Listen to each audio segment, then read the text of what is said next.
petit loup.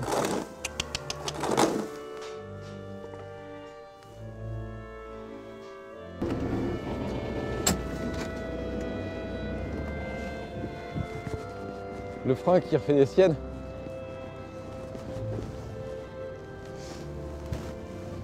On est sur des animaux qui vont être pendant 8 mois en pâturage, en prairie. On fait des pâturages tournants, c'est-à-dire que on essaye d'optimiser l'utilisation de la prairie pour que les animaux passent dans des prairies avec des jeunes pousses d'herbe plutôt qu'une surabondance d'herbe avec une herbe déjà épiée qui ne les intéresse pas. Ça permet de bien gérer l'alimentation pour les animaux, même en pâturage. Et puis ça permet aussi d'optimiser la surface pour ne pas consommer le foncier, quoi.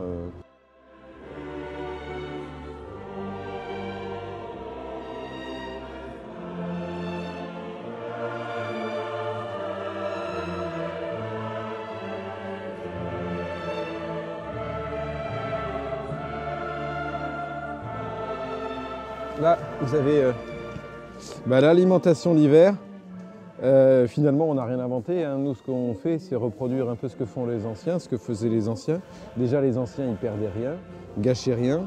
Donc là-dedans, vous avez du marc de pomme qu'on redonne. C'est pas très riche, hein. Mais par contre, c'est bon, c'est appétant. Les bœufs, ils aiment bien. Et plutôt que le jeter, on le donne.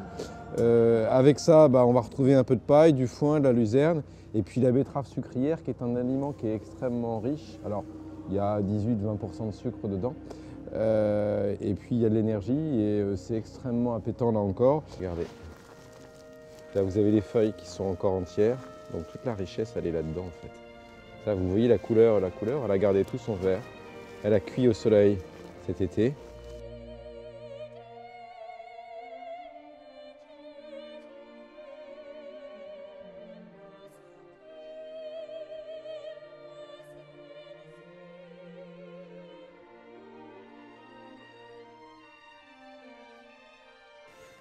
Le projet, il est venu, on a toujours produit des bœufs de façon traditionnelle et il est clair que depuis pas mal d'années maintenant, c'est difficile de valoriser en termes de prix. Bœuf normand élevé à l'herbe, il n'était pas payé plus cher que du taurillon élevé en batterie. Et à un moment, quand il n'y a plus de prix et de rémunérateur, soit on arrête, soit on essaie de trouver une alternative, quoi, hein, et que, produisant du cidre par ailleurs, ayant mangé un jour du bœuf de Kobe et du bœuf de Patsy en Espagne, du bœuf élevé au vin, il y a un moment où il y a une connexion qui s'est faite, quoi. On produit du cidre, on a des bœufs normands, pourquoi on ne tenterait pas aussi l'expérience, sachant qu'il y avait aussi une vraie cohérence derrière en termes d'image normande, c'est-à-dire que on parle d'autonomie alimentaire, mais au-delà de ça, on a une vraie identité, nos bœufs normands, les pommiers, le cidre. Il y avait une cohérence aussi derrière tout ça. Fallait-il qu'effectivement, y ait le résultat derrière.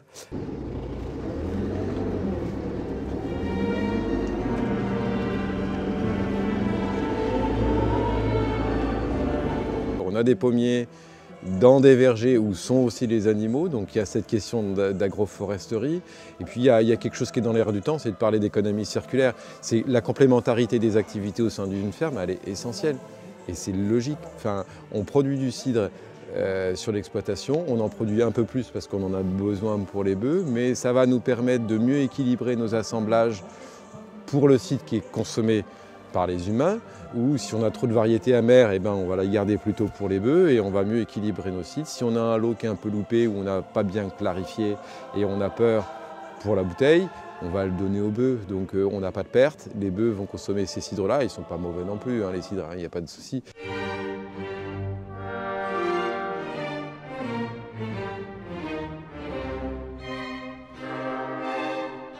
Pour moi, le bien-être animal, c'est le cœur de notre activité. On ne peut pas. Et aujourd'hui, la profession en parle un peu plus en disant on a des animaux qui poussent mieux quand effectivement on travaille sur le bien-être, mais c'est du béaba, c'est une évidence, quoi. Donc pour nous, il y a différents aspects. Il y a à la fois la densité d'animaux dans un bâtiment. Après, on a mis une brosse de massage et on a mis la musique, on est jusqu'au boutiste. C'est tout. Finalement, c'est peut-être le fondamental, c'est d'essayer de pouvoir faire notre métier sereinement, de façon à le rendre aussi à nos animaux. Un mec qui a le couteau sous la gorge aujourd'hui, et Dieu sait s'il y a des éleveurs qui sont pas bien, parce que voilà, le contexte il est quand même super dur. Effectivement, ça facilite pas forcément les meilleures conditions d'élevage derrière, quoi. Sur ce type de viande, si l'animal est élevé dans des bonnes conditions, bien sûr, on peut aller chercher un persillé.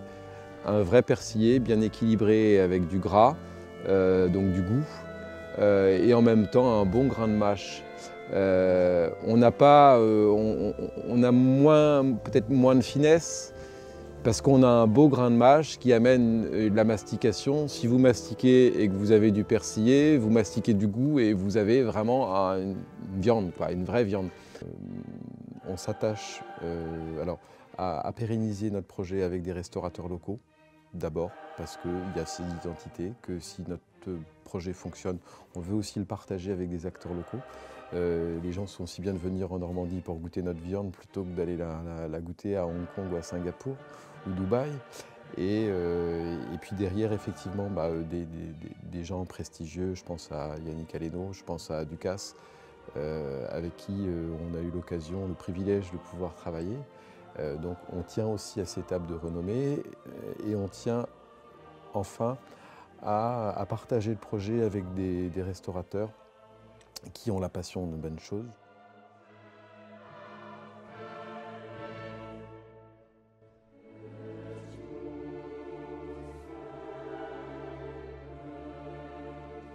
J'ai grandi en manipulant des petites bottes de foin pendant les vacances.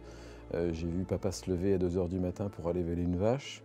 On ne peut pas être passionné, on ne peut pas faire ce métier sans être un minimum passionné. Ce qui me fait vibrer dans ce métier, c'est l'indépendance d'abord.